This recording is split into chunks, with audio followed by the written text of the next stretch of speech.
Alrighty. Alrighty, and we are live for take two. Hello, everybody. I'm here to have a discussion with my 2 cents about anarcho-capitalism. Had a few technical difficulties, so I had to.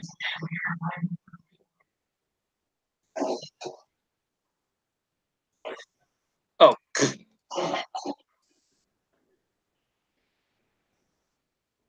And we are still having minor technical difficulties because I forgot to mute the stream on the computer.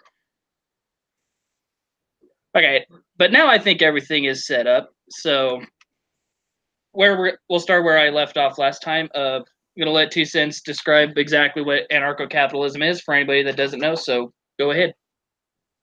All right. Hello, everyone. If you don't know me, this is my 2 cents. I run a YouTube channel discussing economics, culture, and smart living. In particular, I am a libertarian anarcho-capitalist. And for those of you who may not be familiar, so I'm sure you're familiar with capitalism. Of course, capitalism being an economic system based on private property and voluntary exchange. Anarcho-capitalism would be a societal system in which capitalism is the economic system, but there is no government interference in the market or anywhere for that matter. Any service that traditionally might be thought of as government services would be provided privately through the free market, through voluntary exchange and contractual agreement. And to be perfectly honest, I think anarcho-capitalism is redundant because capitalism itself implies no government intervention. The more the government regulates or intervenes in the free market, the less you really have capitalism and the more you have corporatism or crony capitalism, as it's sometimes called. So that pretty much sums it up in a nutshell. We can get into more specifics, but I guess I've already posted the link to the video, which Hey Dude referenced the first time around. Is government the lesser of two evils in anarcho-capitalist response to minarchism? That is my video in which I explain why I think anarcho-capitalism is a more worthwhile ideal as opposed to, say, minarchism, which is what most other libertarians would adhere to, which they would say, yes, we need government, but it should be as small as possible. My position would be, no, we don't need government. And if it exists at all, it should be seen as a necessary evil with the ultimate goal of it being abolished entirely, not something inherently good that ought to exist, if even in a small capacity.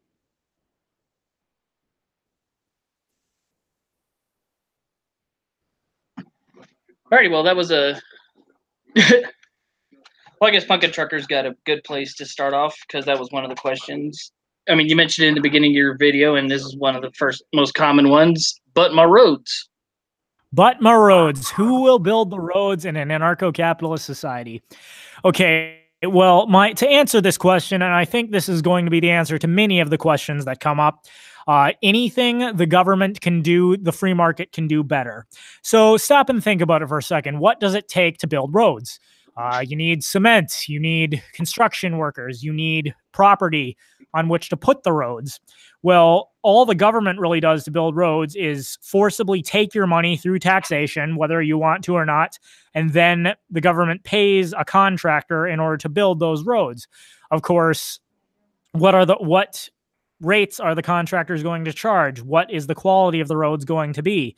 These are all questions that need to be answered, and usually ones that are answered slowly through a government bureaucracy, and almost undoubtedly by spending more money to make more people do a job than are necessary.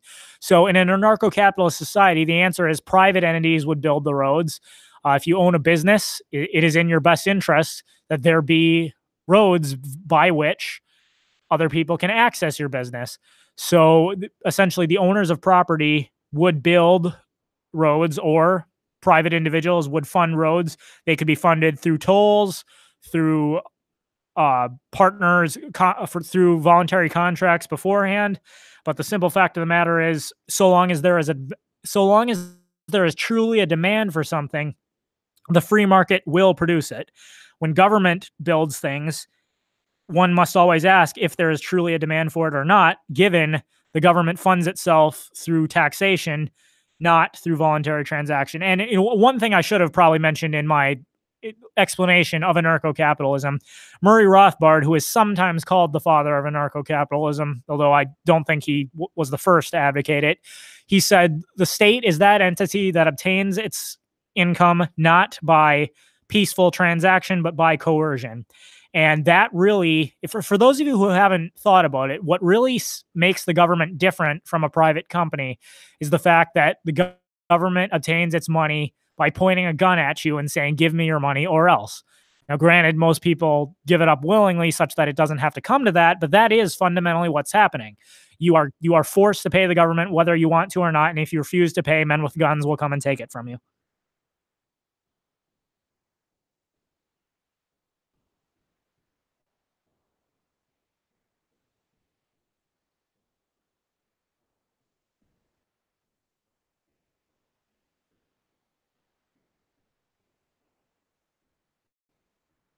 Hey, dude, are you there?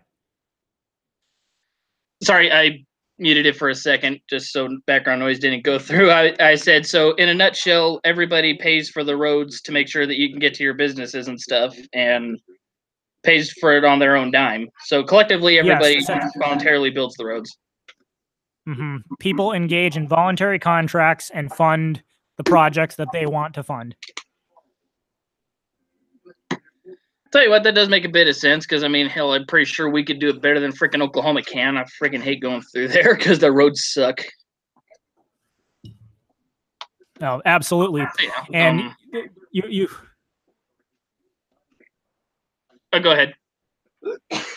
No, I was going to say, one always has to ask the question, when the government builds roads, why are they building the roads? On what basis? Do people really need those roads?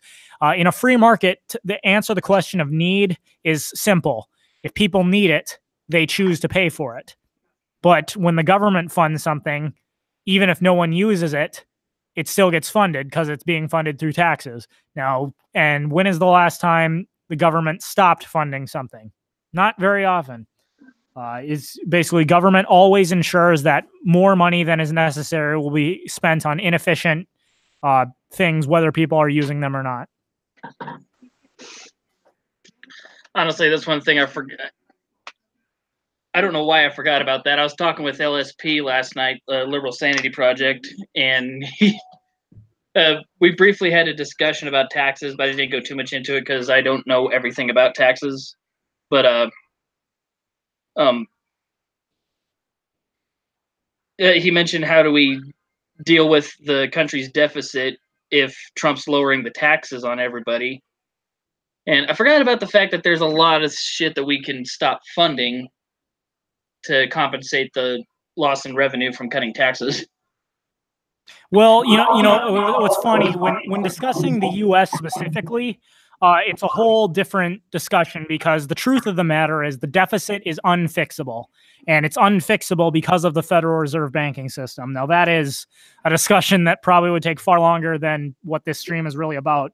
Essentially, what people need to know is that when the U.S. government talks about balancing the budget, you ought to just throw your head back and laugh. It's impossible for the U.S. government to balance the budget, specifically because of the central banking system that we use. It's been that way since 1913. And basically, if the government did not continue going into debt, there would be no money. I would recommend everyone check out Mike Maloney, The Greatest Scam in the History of Mankind. It's episode 4 in his series, Hidden Secrets of Money. Where is it? What's his name again? Here, I'll type it in the chat. Mike Maloney.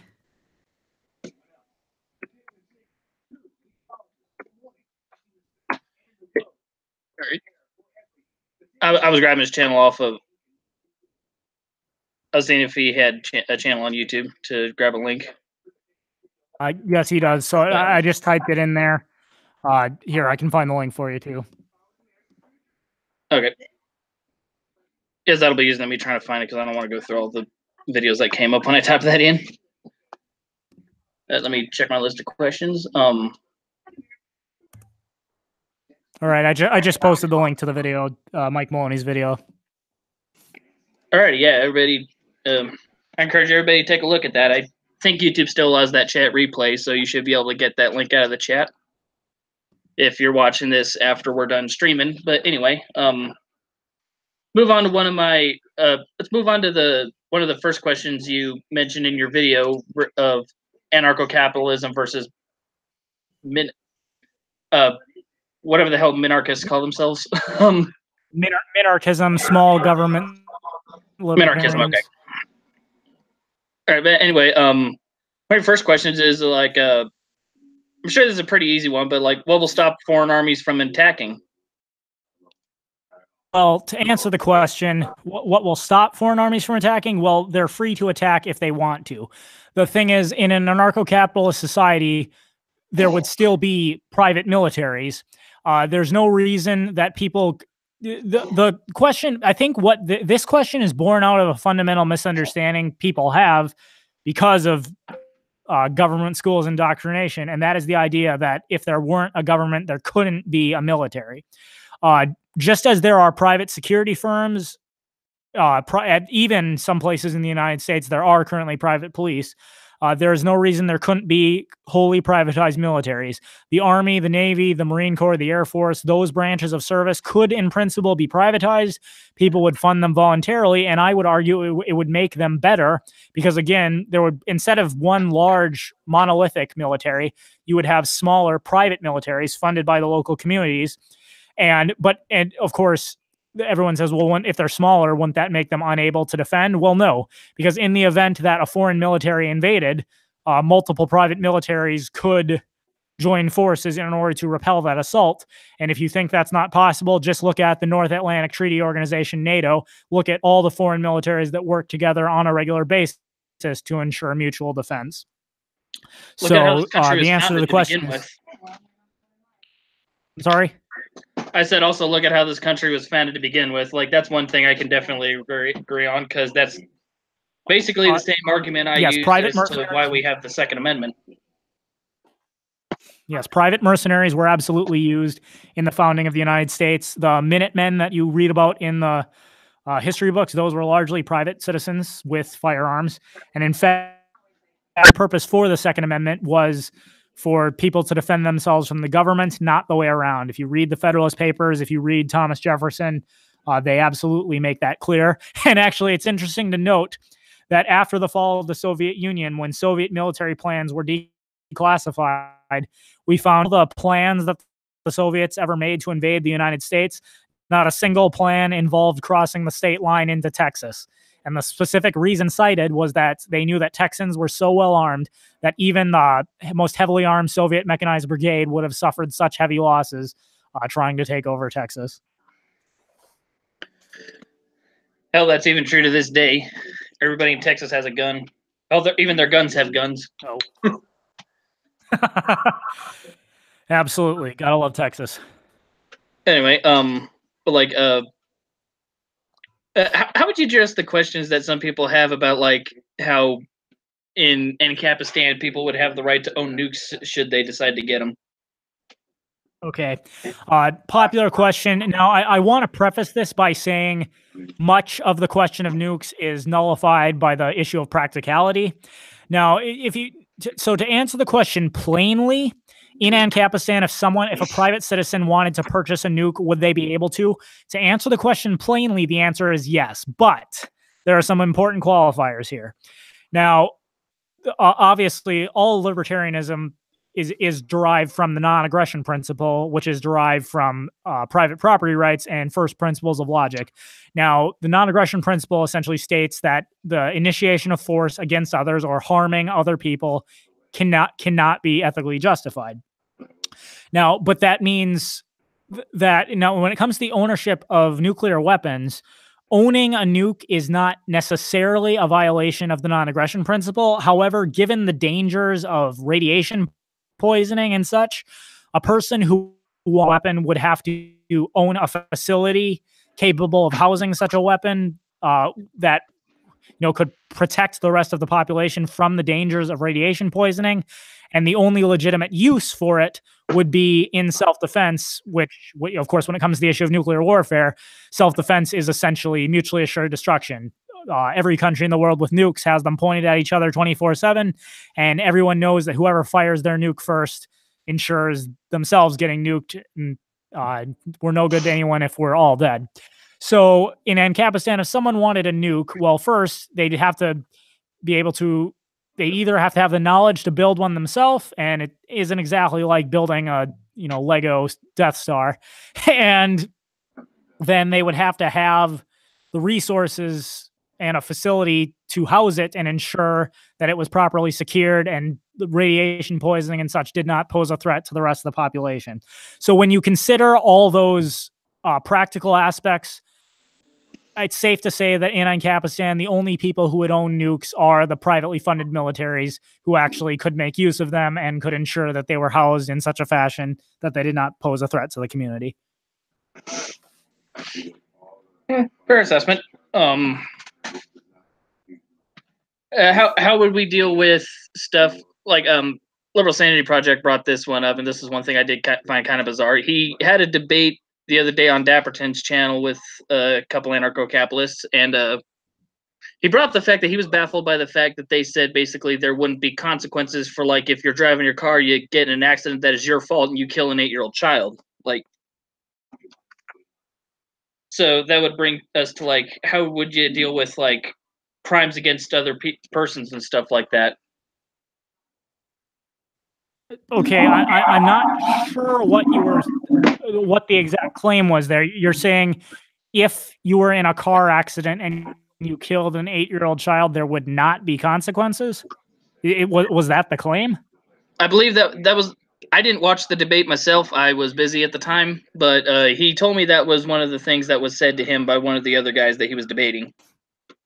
Okay, well, essentially here again we have the violation. The only crimes that take place in a libertarian society are aggressions against other people who did not aggress against you. So in the case of like an automobile accident, even if it was not your intent, there would be an investigation to determine who was at fault for the accident taking place. Now, if someone else was killed, then they would, at bare minimum, the person responsible for killing that other person would be required to pay all costs that may result. They'll have to pay for the other person's medical bills. If they die, they'll pay for their funeral costs. They may be required to compensate the family.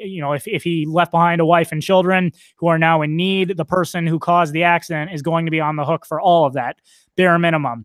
Now, if you could determine that it was because of the person, was doing something extremely reckless that any sane individual ought to have known, had the reasonably should infer that might result in this kind of consequence, then there possibly could be more consequences. It's really the point being that whatever the consequences of the actions are, the person must adequately compensate another person, compensate the people that he harmed. And if the person he harmed is dead, it could. I'm not going to say he necessarily will go to prison, but it's possible, depending on the nature of the offense, that confinement in a private prison may be necessary to, if it's determined he's a threat to society if this is a repeated behavior, if he's unable to pay for, or you'll have to find a way essentially that he can pay back the family. It's really a difficult question to answer in the abstract, because you would have to. You can't just blanket say, if this happened, then this. Every case has to be evaluated on the specific facts of that case. The guiding principle being the person who initiated force is in the wrong, and he must take whatever actions are necessary to correct whatever damages he caused.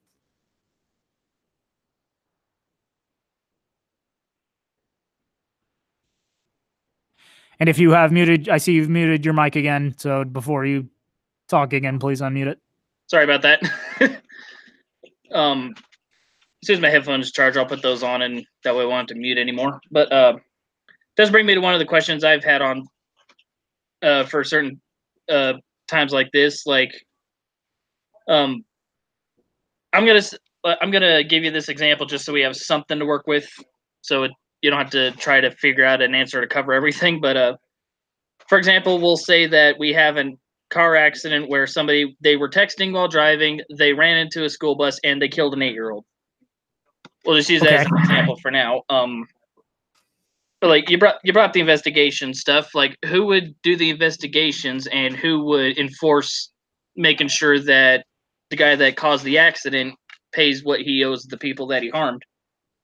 Okay, well, the way a judicial system in Ancapistan would work is essentially lawyers would work for what the term DRO has become popular in a lot of libertarian circles, dispute resolution organization.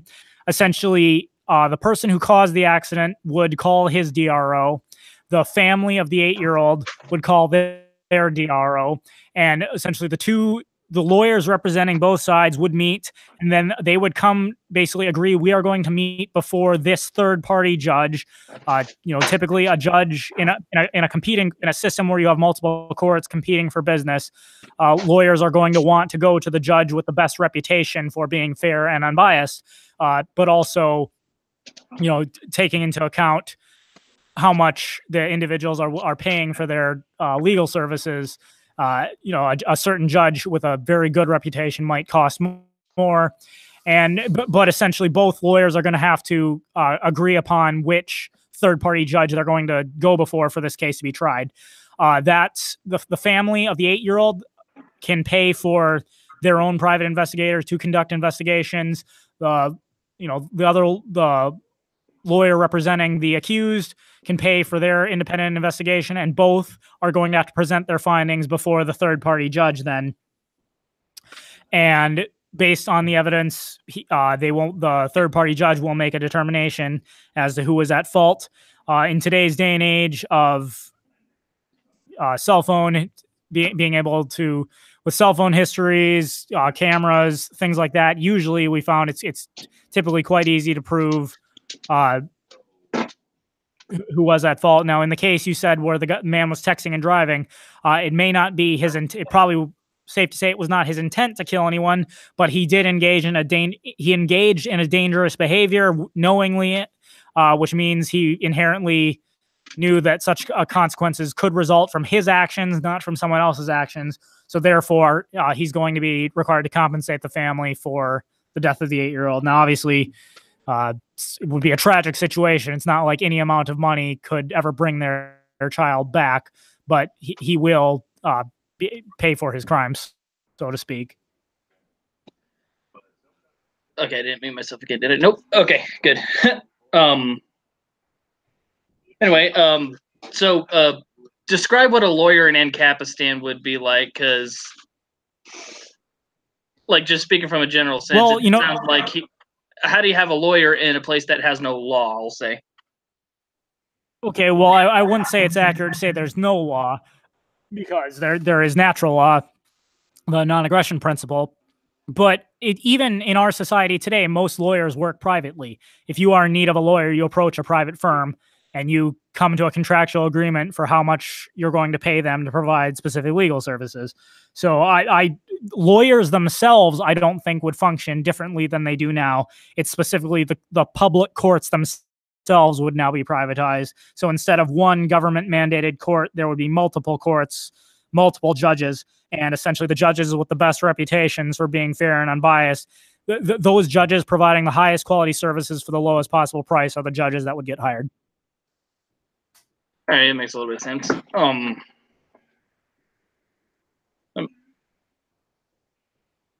And that's just to say there are, I mean, even in our modern society, there are examples of private courts when corporations adjudicate matters internally and not before a public court. You could say it functions like a private court system. So the concept itself is not something that's never been heard of before. Alrighty. Brings me. Sorry, but anyway, yeah, that does bring me to another question. So I guess the same principle would be applied to, like, somebody broke into your house. Yeah. So if somebody broke into your house, essentially this is an issue of private property rights. If someone is trespassing on your property, they have committed an aggression against you, and you are justified in using force to protect yourself, but you are only justified in using the proportionate amount of force necessary to correct the violation. So if someone is walking across your lawn, they're trespassing on your property, but at least up front, it seems all you would be justified in doing is say, "Excuse me, sir, you're trespassing on my property. Please leave." And if they leave, no harm, no foul. Now, if someone broke into your house, we're talking an issue. It's after dark, the doors are locked, and someone uses force to enter.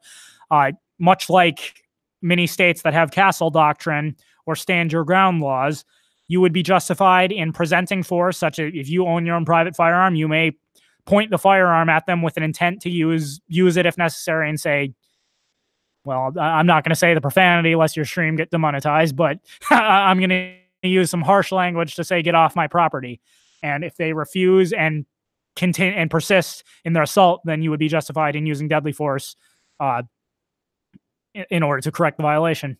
But basically, the guiding principle there is if someone has violated your private property rights, you may use force to defend yourself, but only the proportionate amount of force to correct the violation. And again, there after ex post facto the event, when both parties, be it the party of the family of the deceased and the person who was broken into, their DROs are going to conduct independent investigations, bring it before a third-party judge to determine whether or not the killing was justified. But the burden of proof would always be on in that case, the burden of proof would be on the lawyer representing the aggressor to prove that the homeowner was not justified in using force, not the other way around, since the initial aggressor was the person who was trespassing. Yeah, it makes a little bit of sense. For the record, though, I'm not monetized whatsoever. So say what you will. I really don't. To be honest, don't care. Okay. I do, however, now have a stream. In that case, I'd hold my gun up and say, "Get the fuck out of my house." That's what I would say too. But though, speaking of monetization, I do have an alternative. I have a Streamlabs account, which I will link in the chat in just a second after I get it pulled up. Oh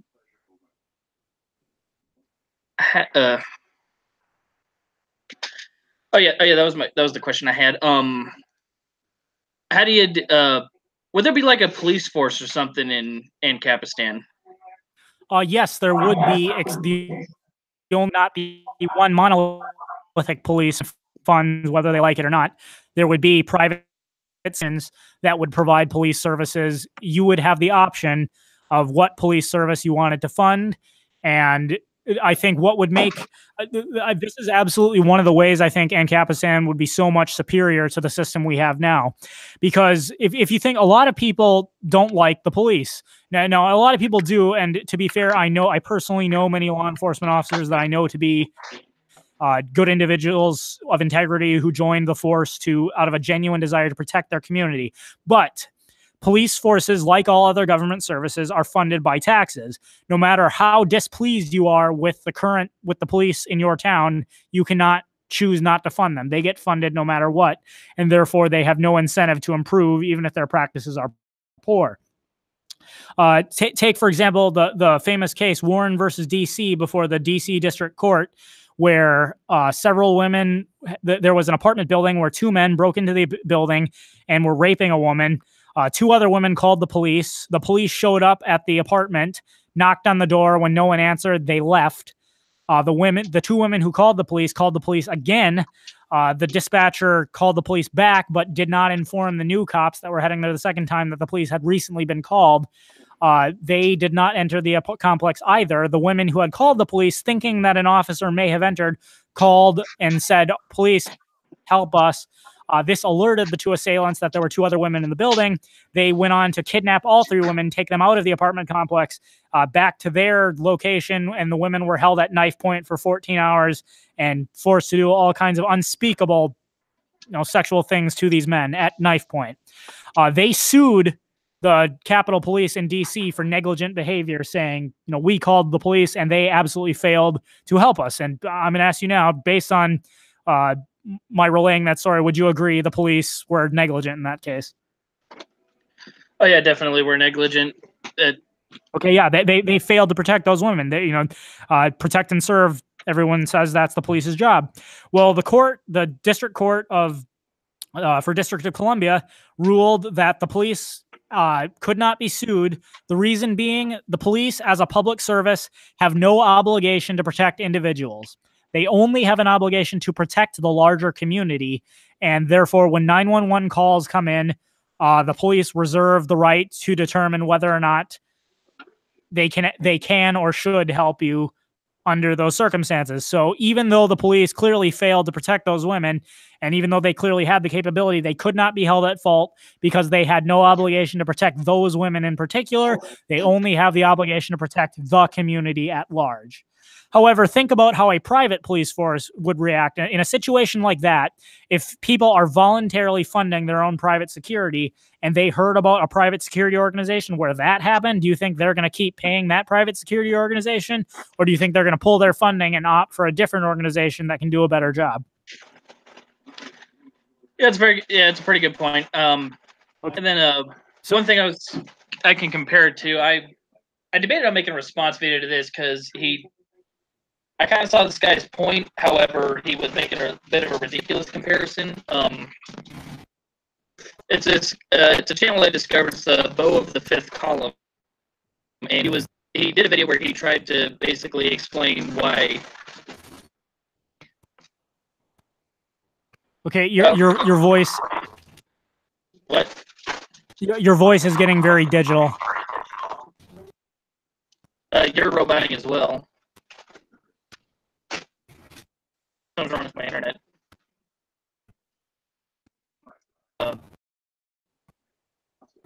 Okay. Okay, now? I can hear you kind of. It's still not great. If you'd rather type your question in the chat, I'll respond to it.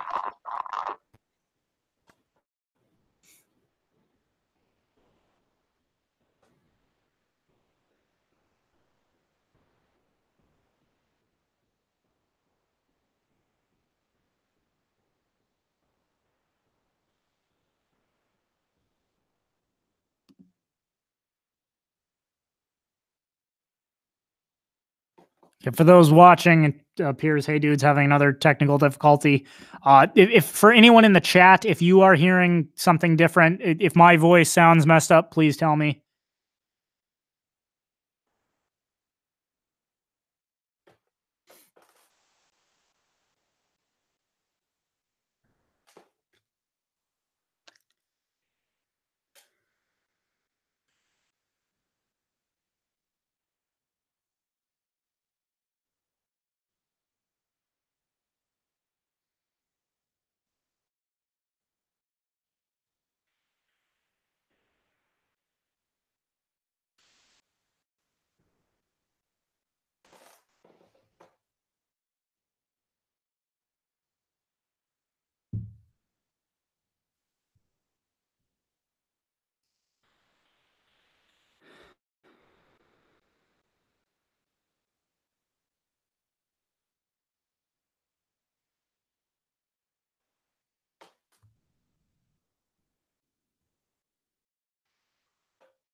All right, looks like Hey Dude is going to log in on a side account.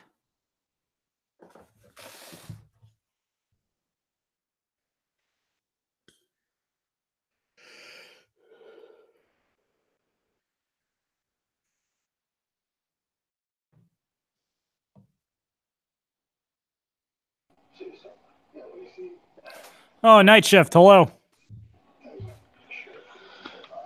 Alrighty, I think I fixed it. So, yes, there will be two of me. Okay, you sound much better now. Yeah, I don't know what happened with the computer, and to be honest, I look forward to the day when I have good enough internet and a good enough computer that I can stream without having to have two freaking avatars in here. But anyway. Okay, well, coming through much better now.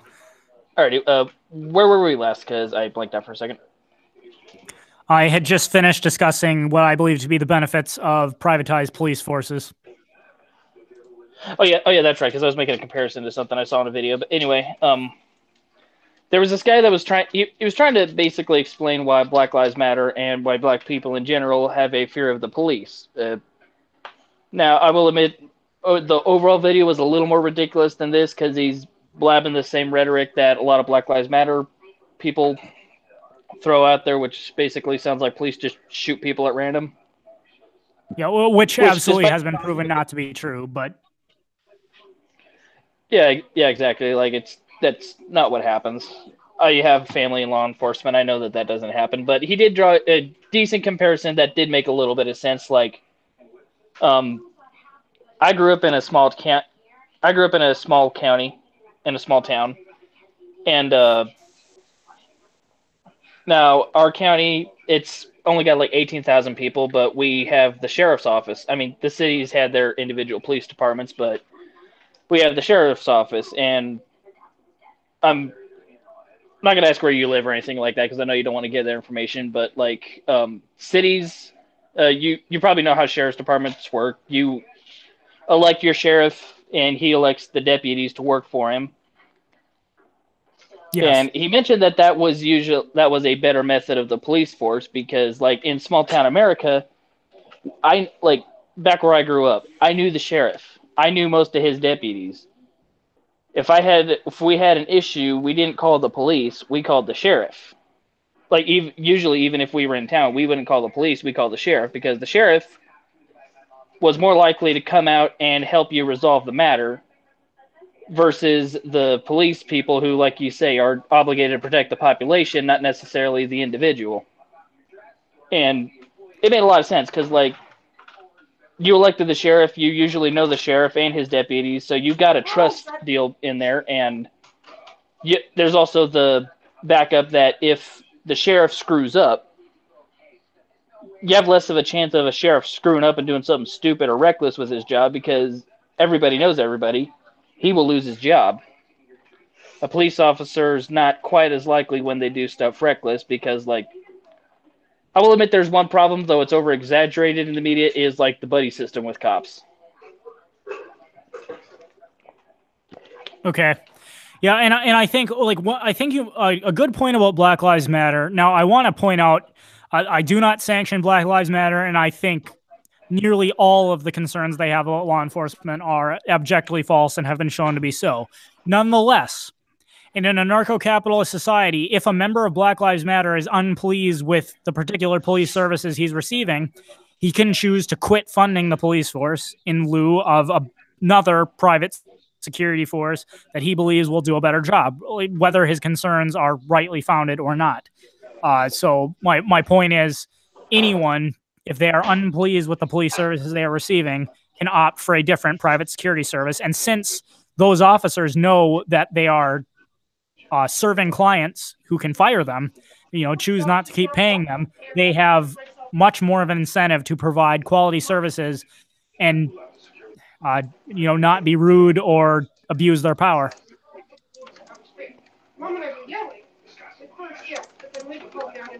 Which I think, just as a side point, again, I personally know many people who work in law enforcement. I think, largely speaking, there are many police officers in America who join the force out of a genuine desire to protect people, and they do their best to do that. But take, for example, traffic tickets. Police officers in most districts are given quotas. Well, I shouldn't say in most. I can't guarantee that. But in many cities, cities depend on traffic tickets to raise revenues. So officers have a direct incentive to give out more traffic tickets, not less. And since they know they can't, people can't fire the police, no matter how much they dislike them or how draconian they think they're being or ridiculous with enforcing traffic regulations. So really, they can pull you over for any reason, give you a ticket, be a dick about it, and you can't really do much. Yeah, it's a fair point because I mean, like, even Punk and Trucker in the chat, you could probably sympathize with this since we're in the same profession. But like, we were even told by one of the trucking companies I work with, you got to be careful in Chicago because they will target truckers when they run low on revenue. And yeah, absolutely. And that's always been one of the hard things. One of the things I'm torn on, like how would it actually be better to solve because like, how do you punish people that are disobeying the speeding law? Because like that puts everybody in the road in danger. I'm in favor of enforcing the speed limits and stuff, but at the same, how do you also prevent the people that rely on that revenue from being dicks about it just to get the revenue. I would say in an anarcho-capitalist society, the owners of the private property on which the roads are built have the right to set their own rules about speed limits. When it comes to speeding violations, essentially the way it would work is, again, you are only justified in using the proportionate amount of force to correct the violation. So if someone is speeding on a private road where the rules have been set that you can't go a certain speed, security could in fact pull you over, but all they would be able to do, so long as you did not damage any property or otherwise harm anyone else, they would only be able to tell you you need to stop going that fast. Now, obviously, if you got in an accident, you damage property, something else, then yes, you're on the hook for paying for those repairs. But if you're only just like if you're walking across my private property but not harming me in any way, all I can do is ask you to leave the property. In the same way, if you're violating privately posted speed limits, but no one has been harmed, all they can do is tell you to go slower. They can't arbitrarily enforce a fine on you just to raise revenues.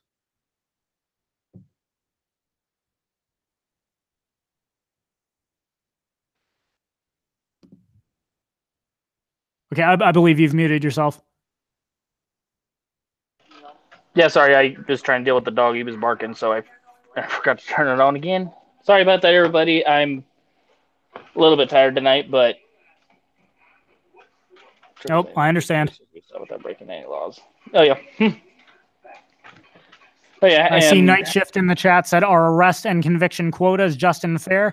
The answer is absolutely not. If law enforcement officers are told you must write a certain number of tickets, well, obviously they have a direct incentive to give people traffic tickets, which means that if it's it's questionable whether you are in violation or not, they'll likely give you the ticket anyways. And you really have when it comes to traffic tickets, because of the way our system is structured, the police can't get fired. I mean, think about it. It's your word against the officers as to whether or not you're speeding. And for the most part, the courts will always believe the officers. So the answer is no, they're absolutely not fair. Yeah, never was. I don't believe my dad, he worked for a small town police force. I don't believe he ever had to deal with that crap with being given quotas or anything like that. But yeah, I've never thought that was justified in any way whatsoever. Like, you're not out there to give tickets. You're out there to protect people. You're only supposed to give tickets and stuff if somebody actually violates the law. Well, exactly. And again, in a libertarian society, you don't have a crime unless there's a victim. If you're speeding but not hurting anyone, there's no victim. Now, obviously, if you're on private property and the private property owner has specified that you can't speed, then yes, they can tell you to slow down, but so long as no one was hurt, that's all they can do. Minimal amount of force necessary to correct the violation.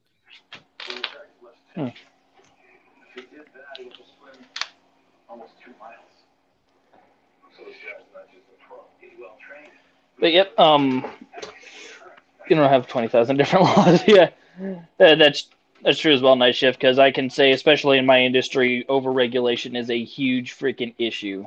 But believe me, it's a problem in every industry, not just yours.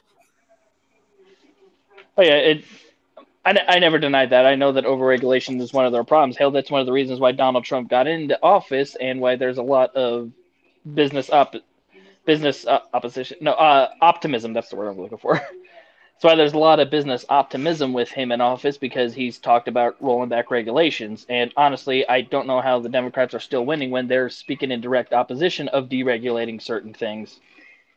I think a lot of people would be happy with that, especially if you own a business, because, like Punkin Trucker mentioned in the chat a little bit earlier, we're the only ones that we're one of the few industries where we have to prove to the government that we sleep. Yeah. And he could probably vouch for this also. That is the most annoying thing that happens, because, to an extent, I admit I understand hours of service regulations.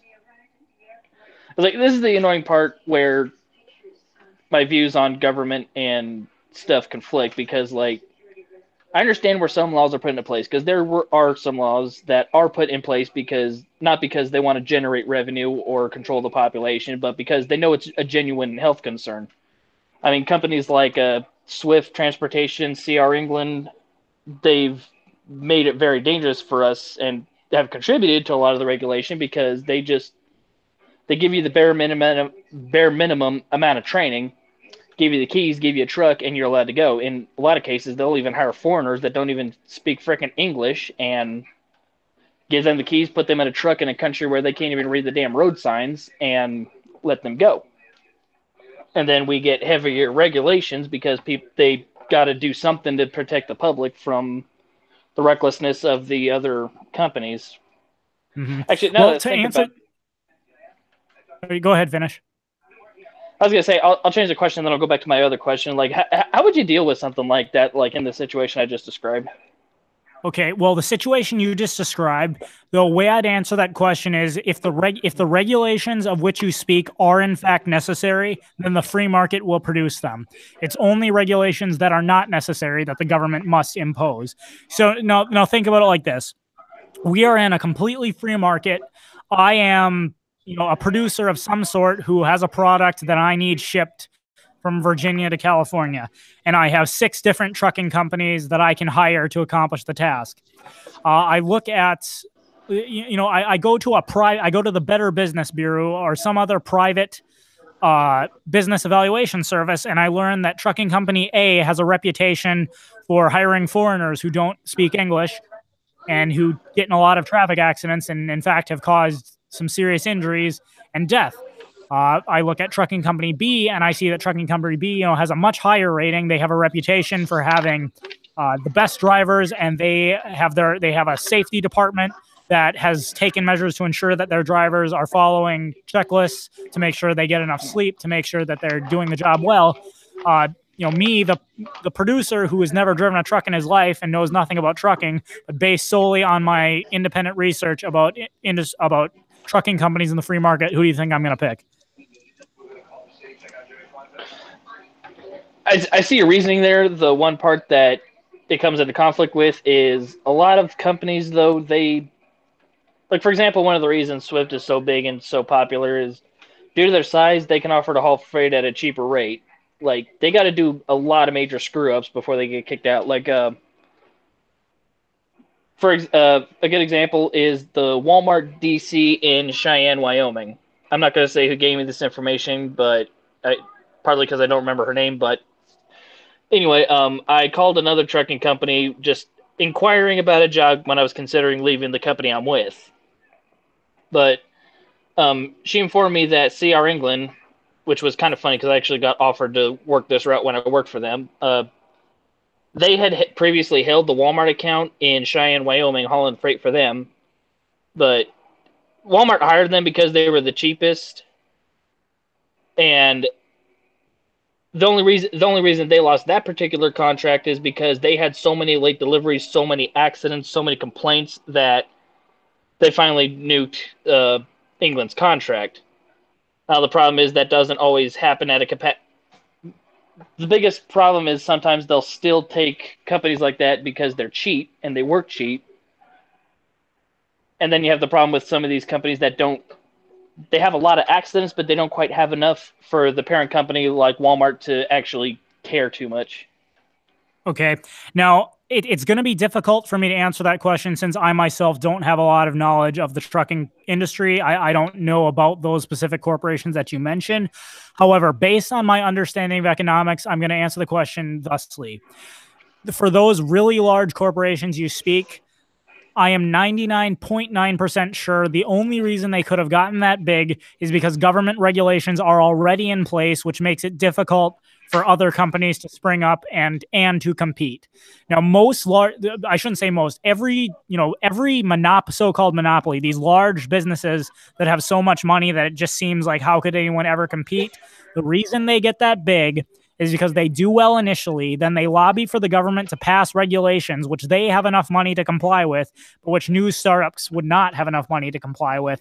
Therefore, even though their services are crappy, they can keep them cheap because it's so difficult now for any new business entrepreneur to start there's so many regulations, so many startup costs artificially imposed by government regulations that effectively the government, it's called regulatory capture. The government keeps them in business and makes it impossible for anyone else to start a business.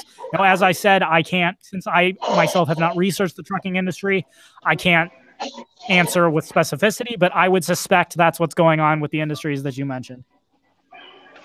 Tell you what, if you ever want to have a discussion about the trucking industry in and of itself, I'll be happy to do that because I could go on for a couple hours about that. But I will I'll start this and then we'll leave the trucking example alone for now. But you're right on a couple of fronts because now, admittedly, I can't confirm this with a source, but I have it on good authority that places like CR England, they get paid a good sum from the government for running the trucking schools they ran. I don't know if that's still going on because we looked at sending my wife there briefly because she's planning to get her CDL sometime soon. We looked at Swift in England just as backups in case we have no choice due to the fact that they will pay for the school.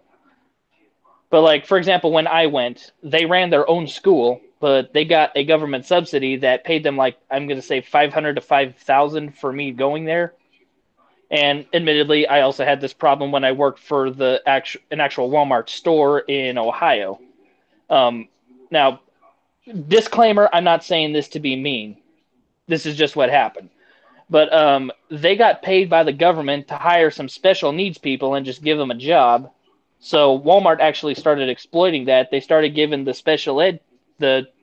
special people more hours and basically having them take over my jobs if they were capable of doing that job, and then cutting my hours because the government was paying for paying the special people's salaries. Walmart didn't, and Walmart was paying me directly, so they were able to cut the fat off by jipping my hours and screwing me out of money that I was supposed to be making. Yeah, exactly. So my point is, when in a free market, people voluntarily exchange their time and money because both parties are better off as a result. When the government gets involved, it will inevitably force people to spend more money than they otherwise would have to get lower services. That's just how the government is a cancer. It cannot improve free market transactions. It can only make them worse. And to answer Night Shift's question real quick, which is better in your opinion, private school or public school? I will say private school. If I had especially where the hell I live, if I had the money, I would be paying for my daughter to go to a private school. And honestly, I do hope that with some hard work and dedication, I have a chance to get there.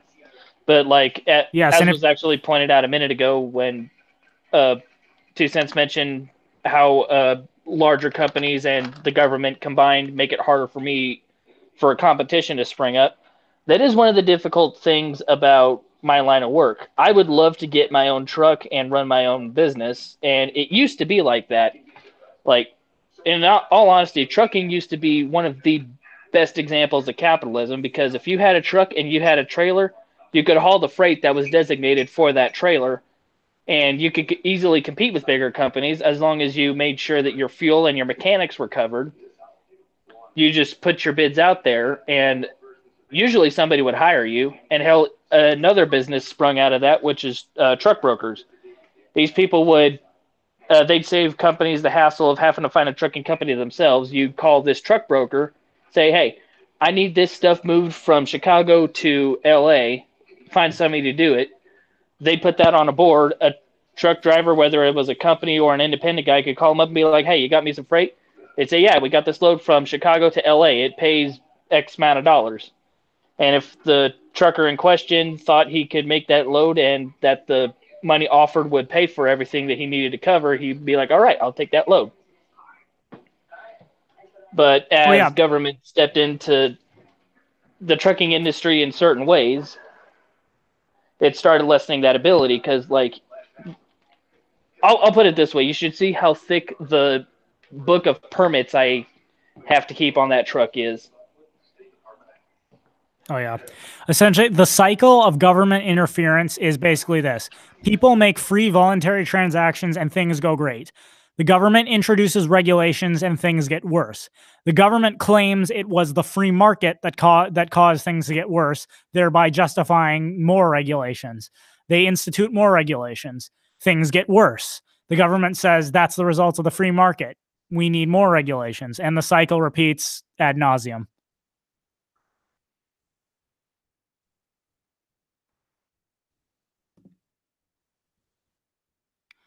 I see you muted your mic again.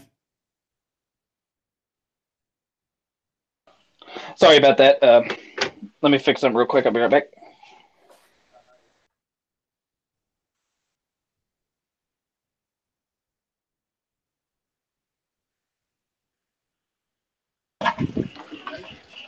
But yeah, like I agree with that cycle a lot. Like, I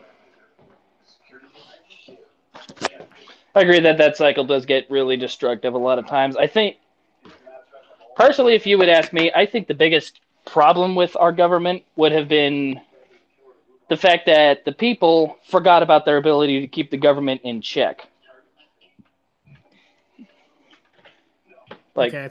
And I guess as an anarcho-capitalist, I would argue the only slight disagreement I'd have with you there is that I think the I believe in what the founding fathers initially hoped to achieve, and that was a small government with only a few specifically enumerated powers.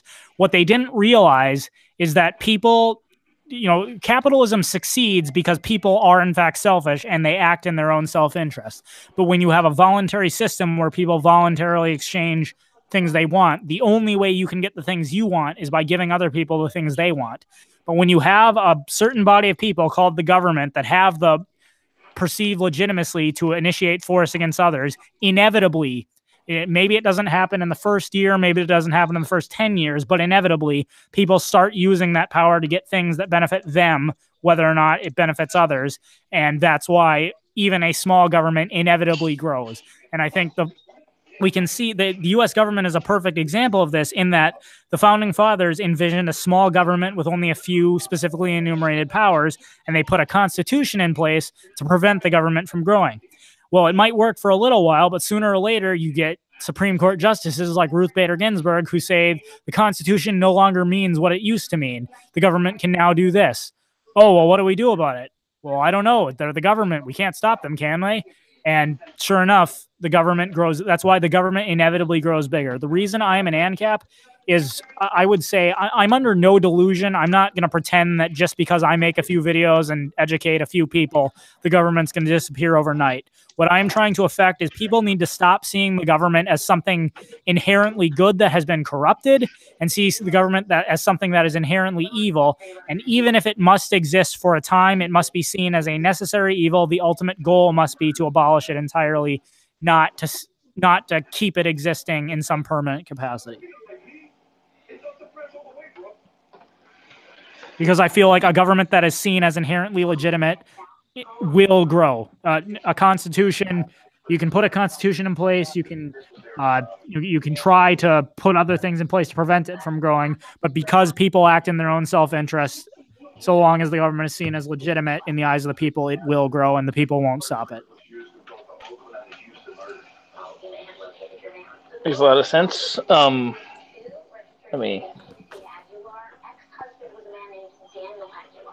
Actually, I think here's another thing to get to, because this is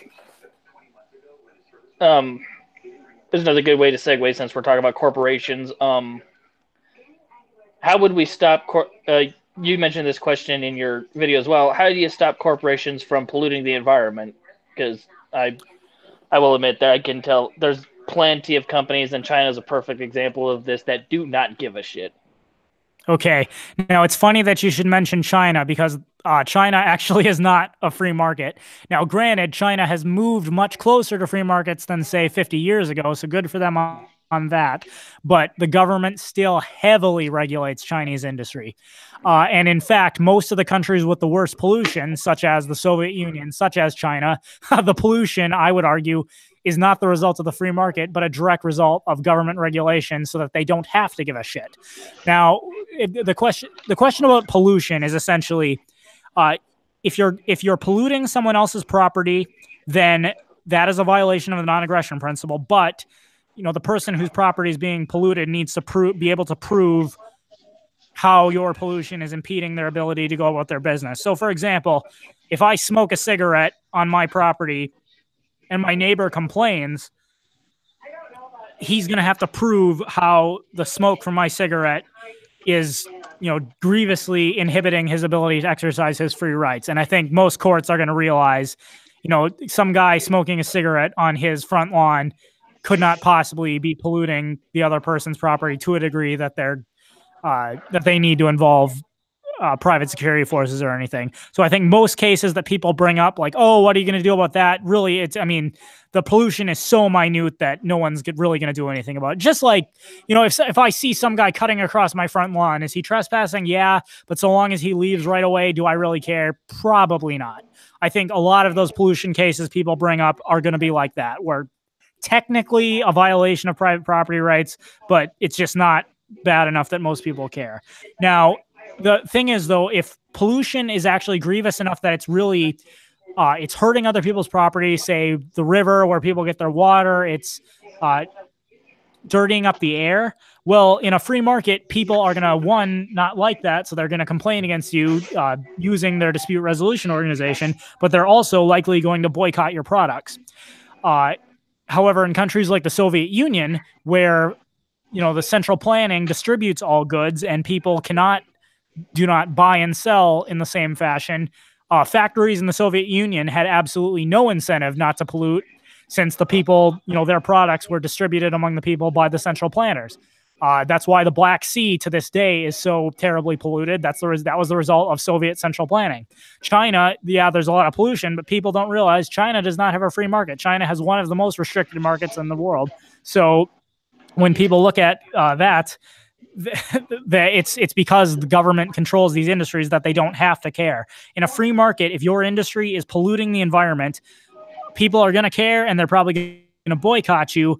And or at the very least, they're going to move away from the polluted area, and then you're not going to have business. So I would argue the free market, in fact, gives businesses the incentive not to pollute the environment. It's only when government keeps them afloat that they no longer have to care about pollution. It's an interesting thought. Like, no joke, I may actually re-listen to the stream and think about some of these things. Let's see what other questions I had. Just to let you know, it is getting a little late on my end, so if you have any of just a few more, that'd be great. All right.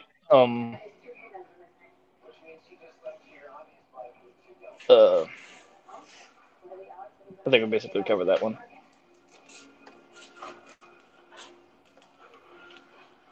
I think that question is pretty much covered. Oh yeah. Here's one more. Who would help? Who would help people in the event of like a natural disaster or a car accident or stuff like that? Like, okay, again, I think you would have privatized emergency services. We already have private hospitals, ambulances, EMTs, doctors. Organizations like the fire department and FEMA, those kind of things principally can, again, be privately funded. And I see no reason why they wouldn't also be more efficient and more effective, just like for the same reasons that I have argued that private militaries and private police forces would be more effective. It's worth noting that in hurricanes, we already have NGOs, non-governmental organizations, that help with cleanup and help with recovery that I'd argue do a much better job than government services. Yeah, I agree with that, and I agree that they do a lot because, like, I mean, I've even heard of some trucking companies that have grabbed loads and ran them down to emergency places pro bono.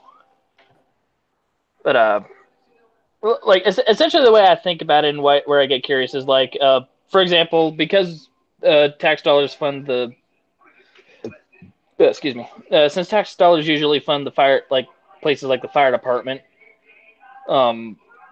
there's always firemen that are staying there like 24/7, and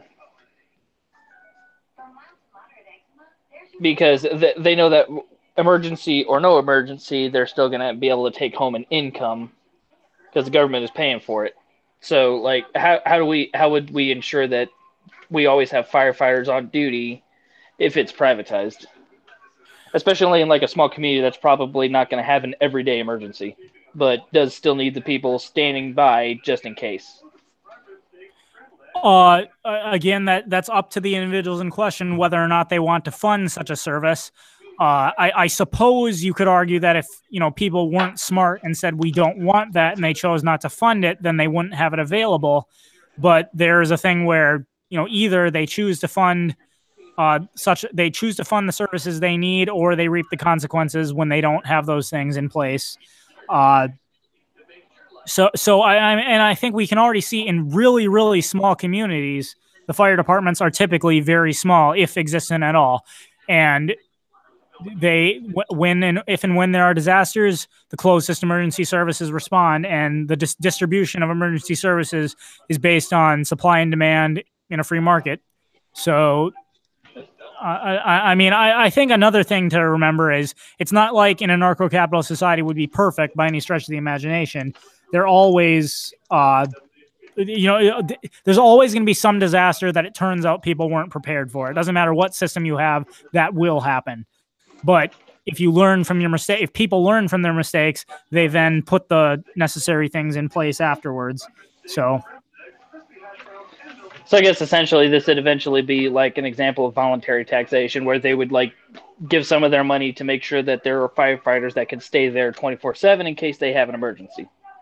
Exactly.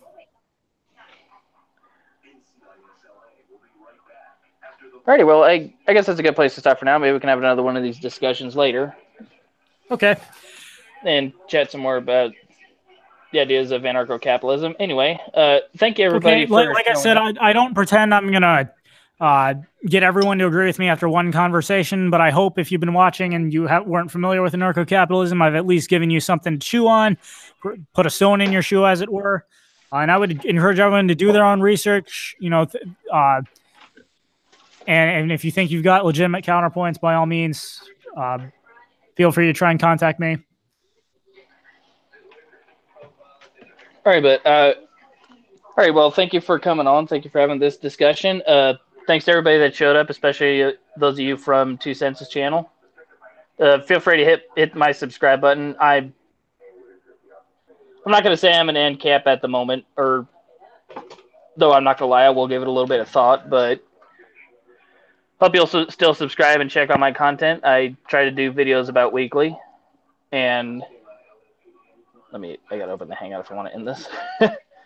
Anyway, thank you everybody for stopping by. Thank you, 2 Cents, for this chat, and I will chat with y'all the next time I come live. Thank you. Catch y'all later. You're welcome.